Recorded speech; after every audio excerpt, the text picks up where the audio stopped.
Movie का start एक बहुत ही बुरे एक्सीडेंट से होता है जिसमें एक ट्रक ने एक लड़के को हिट कर दिया था। उस लड़के को उस एक्सीडेंट में बहुत सी इंजरीज आई थी और वो तकरीबन मरने के ही करीब था और कह सकते हैं कि वो मर भी गया था, पर सरप्राइजिंगली अब वो कुछ ही देर में दोबारा जिंदा हो गया था और जिंदा होने के साथ साथ उसकी बॉडी पर आई हुई सारी इंजरीज भी ठीक हो गई थी। जिसके बाद हमें पता चला था कि असल में इस लड़के का नाम निगाय है और निगाय कोई इंसान नहीं है बल्कि वो एक एजेंट है जो कि एक नई तरह के इंसान है जो कभी भी नहीं मर सकते, चाहे वो कितनी भी बुरी कंडीशन में क्यों ना हो, चाहे उनका कितना ही बुरा एक्सीडेंट क्यों ना हुआ हो। जिस तरह अब निगाह का हुआ था, वो लोग अगर मर भी जाते तो कुछ ही देर बाद वो जिंदा हो जाते थे। मूवी में बताया जा रहा था कि 26 इयर्स पहले सबसे पहले साउथ अफ्रीका में एक एजेंट पाया गया था, जिसके बाद अब तक दुनिया में सिर्फ 46 एजेंट थे। और असल में निगाह के बारे में भी कि वो एक एजेंट है इस एक्सीडेंट के बाद ही सबको पता चला था, जिसके बाद गवर्नमेंट ने एजेंट को अपने अंडर ले लिया था और वो लोग अपनी गाय पर असल में एक एक्सपेरिमेंट कर रहे थे। और उस एक्सीडेंट से पहले निगाह एक बिल्कुल नॉर्मल लाइफ गुजार रहा था, जिसके बाद हमें दिखाया जा रहा था जो एक्सपेरिमेंट निगाह पर किया जा रहा था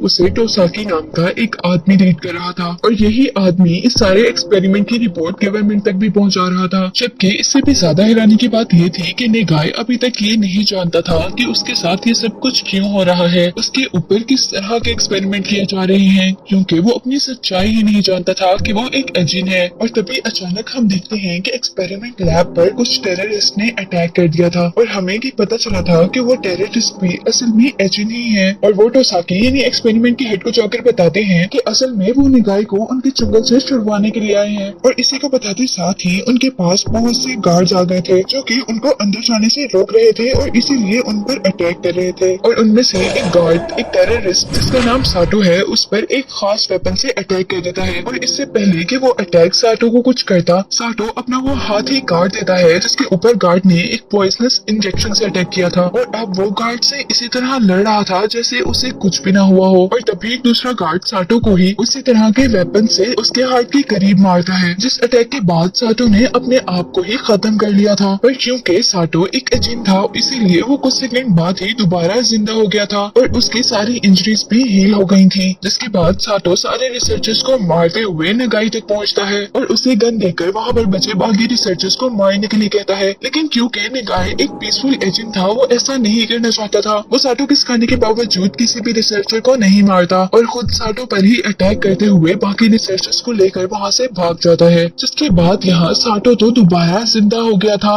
लेकिन अब साटो के जिंदा होने के साथ साथ उसने अपने अंदर की एक क्रिएचर बाहर निकाली थी जिसका नाम ब्लैक घूस था। ये क्रिएचर्स एजेंट्स के अलावा किसी को भी नजर नहीं आया करती थी और एजेंट की प्रोटेक्शन के लिए लड़ती थी। और यहाँ साटो ने अपने ब्लैक घूस से निगाह के साथ साथ बाकी सर्वाइवर्स पर अटैक करवा दिया था, जिस अटैक से निगाह अपने आप को बचा रहा था। और अचानक ये करते करते अनकॉन्शियसली निगाह भी अपनी ब्लैक घोस्ट को बाहर निकालने में कामयाब हो जाता है। और यहाँ निगाह की डिफेंस के लिए अब निगाह के क्रिएचर साटो के घोस्ट और साटो से लड़ रही थी, जिस दौरान निगाह को वहाँ से भागने का टाइम मिल गया था। पर अब उस बिल्डिंग से निकलते निकलते दोबारा यहाँ पर साटो उसे पकड़ने के लिए आ जाता है, लेकिन साटो निगाह को पकड़ने में अभी भी कामयाब न हुआ था क्योंकि यहाँ पर निगाह के क्रिएचर ने साटो को दोबारा वहाँ पर रोक दिया था। जिसके बाद इस इंसिडेंट की खबर सारे लोगों में फैल चुकी थी और यहाँ पर मीडिया के लोग आ गए थे। जिसके बाद हम पर रिवील हुआ था कि असल में ये सारा प्लान साटो का था, जो कि उसने अपने एक और पार्टनर तनाका के साथ मिलकर बनाया था। वो तनाका को मीडिया के सामने लेकर आता है, जिसका मकसद ये था कि असल में वो लोगों पर गवर्नमेंट की असल सच्चाई लेकर आना चाहते थे। वो सबको बताना चाहता था कि किस तरह इस गवर्नमेंट के लोग एजेंट्स को अपने एक्सपेरिमेंट के लिए यूज किया करते हैं। वो यहाँ सबको अपनी सच्चाई बताता है कि असल में वो भी एक एजेंट है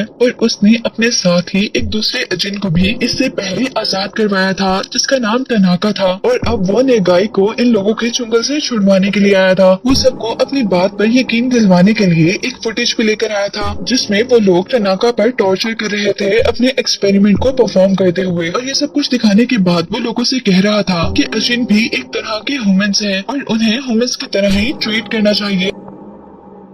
वो साथ ही ये भी चाहते था कि एजेंट्स को रहने के लिए एक पूरा शहर दिया जाए जहाँ पर उन्हें कोई भी डिस्टर्ब ना करे, उनके पास उनके सिविल राइट्स हों और वहाँ वो सेफली रह सके। जिसके बाद हमें दूसरी तरफ अब दोबारा निगाई को दिखाया जा रहा था जो वहाँ से भागकर बहुत दूर आ चुका था और यहाँ पर अब उसकी मुलाकात एक ओल्ड वुमन से होती है जो निगाई को अब अपने घर ले जाती है और निगाई वहाँ जाकर अब रेस्ट करता है। जबकि दूसरी तरफ अब हमें निगाई की सिस्टर को दिखाया जा रहा था जिससे एक गार्ड निगाई का पता चलाने की कोशिश कर रही थी, लेकिन अचानक उस गार्ड के ऊपर जो गार्ड निगाई के बारे में पूछ रही थी एक ब्लैक घोस्ट अटैक कर देता है, जिसके बारे में हमें पता चला था कि वो ब्लैक घोस्ट तनाका का था और तनाका हॉस्पिटल से बाहर बैठकर अपने क्रिएचर को कंट्रोल कर उस गार्ड को मारना चाहता था ताकि वो खुद निगाई की सिस्टर से निगाई का पता चला सके। पर इधर हम पर रिवील होता है कि वो गार्ड भी असल में एक अचिन ही थी और वो जल्दी से अपने ब्लैक घोस्ट को निकाल तनाका के ब्लैक घोस्ट के साथ लड़ती है। और क्योंकि तनाका हॉस्पिटल से बाहर बैठा हुआ था इसीलिए वो अपने ब्लैक घोस्ट को आसानी से कंट्रोल नहीं कर पा रहा था, इसलिए अब वो हॉस्पिटल के अंदर जाता है। पर उसके वहाँ जाते ही वो देखता है कि उस वक्त उस गार्ड के इर्द गिर्द बहुत से और लोग थे, इसीलिए वो उस गार्ड को कुछ भी नहीं करता। जिसके बाद अब हमें दोबारा टोसाकी को दिखाया जा रहा था जो कि एजेंट्स पर अपने एक्सपेरिमेंट परफॉर्म किया करता था। वो यहाँ मीडिया के लोगों से कह रहा था कि जो कुछ भी साटो ने मीडिया के सामने पेश किया है वो सब कुछ नकली है, असल में ऐसा कुछ भी नहीं हुआ। वो साटो के लगाए हुए हर इल्जाम से इनकार कर देता है। जिसके बाद हमें दोबारा अपनी गाय को दिखाया जा रहा था जो कि उसी ओल्ड वुमन के घर पर था जहां उसे पता चलता है कि उसकी सिस्टर पर कुछ लोगों ने अटैक कर दिया है और वो अब अपनी सिस्टर से मिलने के लिए उसी हॉस्पिटल में जाता है जिस हॉस्पिटल में पहले हमने उसकी सिस्टर को देखा। जिसके बाद वो वहाँ से अपनी सिस्टर को अपने साथ ओल्ड वुमन के घर पर ले आया था। और नेक्स्ट सीन में अब हम देख रहे थे कि निगाई अपने आप को ही ट्रेन कर रहा था सब लोगों से लड़ने के लिए और अपनी हिफाजत करने के लिए, और इसी के साथ साथ वो अपने अंदर की क्रिएचर यानी ब्लैक घोस्ट को भी कंट्रोल करने की ट्रेनिंग ले रहा था। जिसके बाद अब दोबारा हमें साटो को दिखाया जाता है जो कि सब लोगों को अब एक धमकी दे रहा था। वो कहता है कि अगर उनकी शर्तें ना मानी गई तो वो हेल्थ मिनिस्ट्री के ऑफिसर को ही मार देंगे जिनके अंडर एजेंट्स पर एक्सपेरिमेंट किए जाते हैं। वो सीधा सीधा सब लोगों को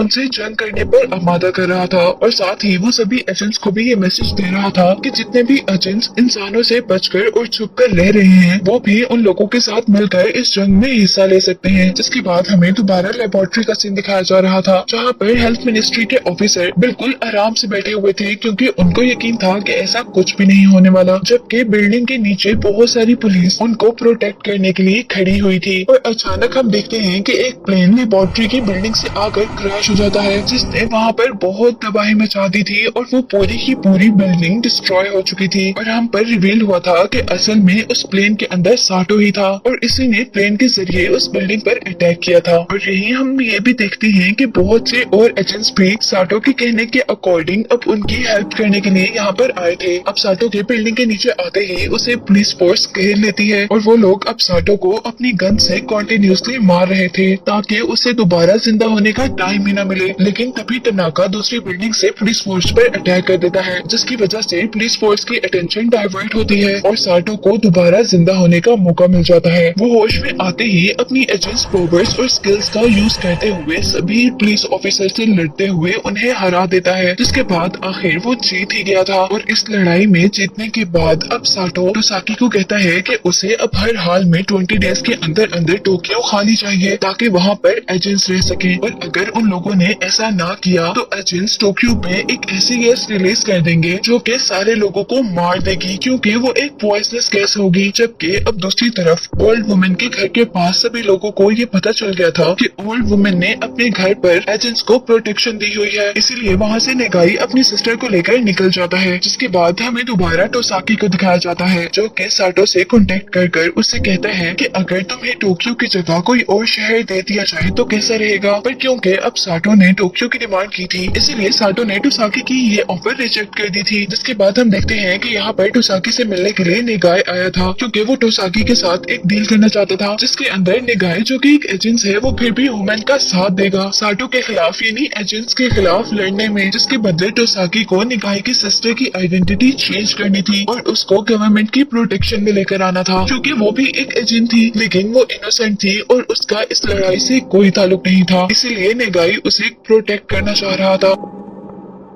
तो साकी यहाँ पर निगाई की ऑफर को एक्सेप्ट कर लेता है और उसके बाद हम वहाँ पर उन्हें साटो से लड़ने के लिए स्ट्रेटेजी प्लान करते हुए देखते हैं। और यही दूसरी तरफ अब हमें साटो और तनाका को भी दिखाया जा रहा था, जहाँ हमें ये जानने को मिलता है कि क्यों साटो और तनाका ह्यूमंस से इतनी नफरत करते हैं, क्योंकि ह्यूमंस ने तनाका को 2 साल तक अपने एक्सपेरिमेंट के लिए कैद कर रखा और उसको इसी एक्सपेरिमेंट के लिए टॉर्चर भी किया गया था। जबकि दूसरी तरफ साटा पूरे 20 साल तक उनकी कैद में रहा था। यही वजह थी कि वो इंसानों से नफरत भी किया करते थे और वो लोग बाकी एजेंट्स को उनके एक्सपेरिमेंट और जुल्म से सेफ भी करना चाहते थे। जिसके बाद हम देखते हैं कि साटो की पूरी टीम टोक्यो पर अटैक करने के लिए निकल जाती है और उनका एक आदमी एक बिल्डिंग में जाकर गवर्नमेंट के सिस्टम को हैक कर लेता है। जबकि दूसरी तरफ तनाका ने एक बिल्डिंग में बहुत से लोगों को हॉस्टेज बना लिया था। जिसके बाद साटो के लोग जल्दी से उस बिल्डिंग के ऊपर की तरफ जाते हैं, जहाँ से उन्हें वो पॉइजनस गैस रिलीज करनी थी। लेकिन यहाँ कहानी में ट्विस्ट तब आया था जब टोसाकी ने साटा के हैकर को पकड़ लिया था। जबकि तनाका जब उस रूम तक पहुँचता है जहाँ उन्होंने गैस रखी हुई थी, तो अचानक उस रूम में हर तरफ ब्लैक कलर की डस्ट अपीयर हो जाती है, जिससे उन्हें सब कुछ नजर आना बंद हो गया। और असल में ये गैस वहाँ पर निगाई ने ही छोड़ी थी और उसी ब्लैक डस्ट या ब्लैक गैस की वजह से पुलिस को इतना मौका मिल गया था कि वो एजेंट्स को बेहोश कर सके। लेकिन अब यहाँ सब लोगों को बेहोश करने के बावजूद हम तनाका को एक वुड शॉप पर देख रहे थे और उस शॉप में तनाका को देखने के बाद अचानक हम तनाका को